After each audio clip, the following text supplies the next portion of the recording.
freaking furious. I'm seriously thinking about suing. Before I get too far into this video, it is raining again. It's turning into spring. This is a common occurrence. Fortunately, now I have the porch with the see-through roof. Makes things a lot easier. When I was a nomad, it rained. It was tough to make videos back then. I'd have to do it in the truck, and it was dark and cloudy, and nobody could see me. And then when we got here, it was just as bad. I did one video in the truck, and my eyes turned green for some reason. I don't know. To get into this video a little bit, people ask me all the time, why do you off-grid? You know, people in the comment section, and people question the reasoning, and life is so much easier if you don't off-grid, and I've tried to explain it, but in terms that I guess people just don't clearly understand. I've always said, well, I don't have to have a full-time job now. My full-time job is taking care of this place, taking care of the chickens, and so my stress is greatly reduced. I've also said this is a reason why I don't have to interact with people. I'm pretty much an introvert. Now, people will say, you can't be an introvert, you're on YouTube. I don't know how to explain this any more simplistic. When I am on YouTube, the only thing I can see is a camera. I'm talking to myself. I look ridiculous, I'm sure, if somebody were to see me. I don't know what that's got to do with introvert. It seems actually quite type of introvert activity, talking to a camera. I don't want to talk to people, and I can still communicate ideas this way. But that doesn't really explain why I live off-grid. I mean, I can go get a job. I've had jobs. I was self-employed. I would travel the country and went to organizations and talked to complete strangers all the time. I can do that, but I don't like to. But that's not, I guess, the real reason. And I guess that's why people don't clearly understand. But it is a big portion of it. It also keeps me from being ripped off by people, by organizations, by business owners. And I got a few examples, and I wish I could remember a big example. I know that I've got one, but I just can't seem to remember an example that pushed me into this. But I got a few. When I was self-employed, I would have to get a new car about every 4 years. I went out and bought a Chevy Cobalt. Now, I know people are going to say, oh, you shouldn't buy throwaway cars. Well, that's not the point of the video, to debate type of vehicles I should get, whether I should get a big expensive one or a throwaway car. But this car had 90,000 miles on it. The warranty expired at 100,000 miles. The check engine light came on. And I thought, well, I better get it into the dealership so they can fix this on the warranty. They call me up and say, yes, here's the problem. It needs new spark plugs, and that's gonna be like $250. I remember it was $200, $200 and something dollars. And I said, huh? How can it be $200 for me to pay for a warranty item? Spark plugs are not a warranty item. Spark plugs are a maintenance item that need to be changed every now and then. But I said, okay, whatever, go ahead and change the spark plugs. So they called me back and said, well, that didn't fix the problem. The check engine light's still on. They said the next issue. Now, I took it in. See, I have one of those computer readers. You just plug it in, it tells you the code. And the code told me that it was fuel injectors, but they insisted it wasn't fuel injectors. So they did a thing, and then they called me up and said that didn't work, and they did another thing. And I'm not joking when I tell you this. They replaced the entire upper portion of the engine, everything. They finally got the check engine light to go off. So I go to pick it up, and they said, well, that's $250. I said, for what? For the spark plugs. And I said, but that wasn't the problem with the vehicle. You told me that. Why am I buying new spark plugs? That's not part of the warranty item.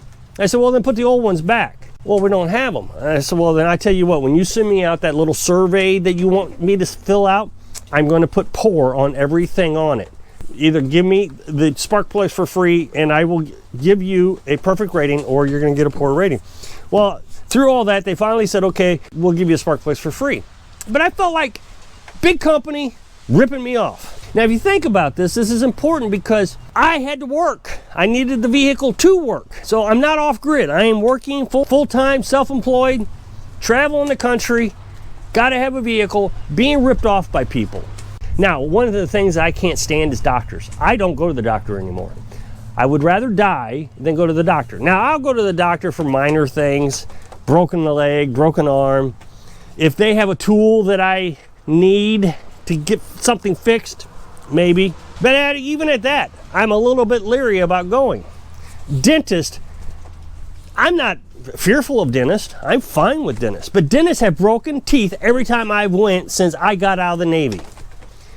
I remember I went in and I had a cavity or something. I don't remember what it was. And he was supposed to pull my tooth. It was supposed to be cheaper and I didn't have insurance. So he was going to pull the tooth. Well, when he got in there, he broke the tooth. He says, what I'm going to do is I'm going to file it down. I'll fill it a little bit and I'm going to leave it in there. I think I've got 4 broken teeth now, but I couldn't figure out why my teeth were breaking until the last time I went to the dentist. And then it occurred to me what's happening. They go in there and they start drilling around and doing their thing, and then they take that tool and smack another tooth. I felt it on that last time I went to the dentist. They smacked it. I didn't think anything of it. Didn't hurt. Whatever. You smack teeth, I guess. Well, it was a short time later. I'm eating a piece of Emo's pizza, and that tooth broke. I've told you about the story where I went to the doctor several times, and I had a rash just covering me. They kept telling me different things, that I had scabies and I had rubbed some sort of ointment on my body for a week and that'd take care of the scabies. And well, I knew it wasn't scabies. So I did, but I still had the rash, and I went back and they gave me steroids. Well, my ankle swelled up so thick that I could barely get my shoes on. And I think it may have actually clouded my vision. Steroids do that, in my right eye. So I'm not a big fan of doctors. It took me to do research. I'm miserable. I'm itchy all the time. And I'm sitting there on a computer trying to figure out, while I'm scratching, what's wrong with me. Well, I figured it out. It was mold poisoning. Now, mold poisoning would seem to me that's a pretty common thing. I mean, with kids and immune systems and how they seal up houses now, mold is very common. You would think that doctors would normally say, I wonder if that's mold poisoning. Let's go check it out. No, let's give you some medicine for scabies because I have no idea what it is and I have no time to deal with you. You just give me your money and that's all I'm going to do. Give you some ointment or give you some steroids. Not going to try to figure out what's wrong with you. That is one of the biggest complaints I have with doctors, is they just don't want to spend any time with you. A family member of mine went in to get a procedure done. They had to cut this person open. So they put the person out, they cut the person open, and while they're fiddling around, they realize that the equipment they need to use is not working. Huh, what's wrong with this thing? It's not working. So they sew this person back up, send this person to recovery, and then tell this person that they're gonna have to come back and do the surgery again. I'm thinking, malpractice suit. How can you go in and do a surgery and not actually do the surgery and have to do it again? It just seemed like complete negligence to me. This is why I'm furious. This is why I live off grid, because I don't trust anybody. We took the cat to the vet to get spayed. Now, I called the vet up and they said, oh, what's the kitty's name? And I said, Skitty. And they said, what kind of cat is it? Well, I don't know. It's a stray. It just showed up. But my wife tells me she thinks it's a ginger. Oh, okay. So they write down ginger, I guess. How old is it? I don't know. It's a stray. I'm guessing it's a year old, but I don't know. Okay. How long have you had the cat? Well, that's hard to say. I don't know. It's a stray. It comes in, eats, leaves, comes in. That was maybe a year ago, but if it's actually how long have I had the cat? I don't know, 8 months? It's only been in the house for 3 or 4 months. It's a stray. Well, okay, so your appointment's going to be March 10th. Be here at 8 a.m. and we'll call you to make sure that you keep the appointment. Okay, great. So they call on March 9th. Hi, this is the veterinarian. Tomorrow is Skitty's appointment, and we just want to confirm how old the cat is. Well, I don't know. The cat was a stray. Just showed up. And, well, how long have you had the cat? Well, you know, it's a stray. I don't know. 6 months, 8 months. But it was here a lot longer, maybe a year, whatever. I don't know. So then we go to the vet. And the first thing they ask is, how old is Skitty? Well, Skitty is, I don't know, because Skitty is a stray. Well, how long have you had Skitty? Well, again, I'm not sure. 8 months, maybe? I mean, when do you actually call it your cat? You know, it comes in, gets fed, leaves, comes back, leaves. I don't know. Let's call it 8 months, but it's only been in the house 3 or 4 months. Okay, great. And then they hand you a piece of paper. And every question on the paper is, how long have you had the cat? N.A., not applicable, because I don't know. I've told everybody this. How old is Skitty? I don't know. It's a stray.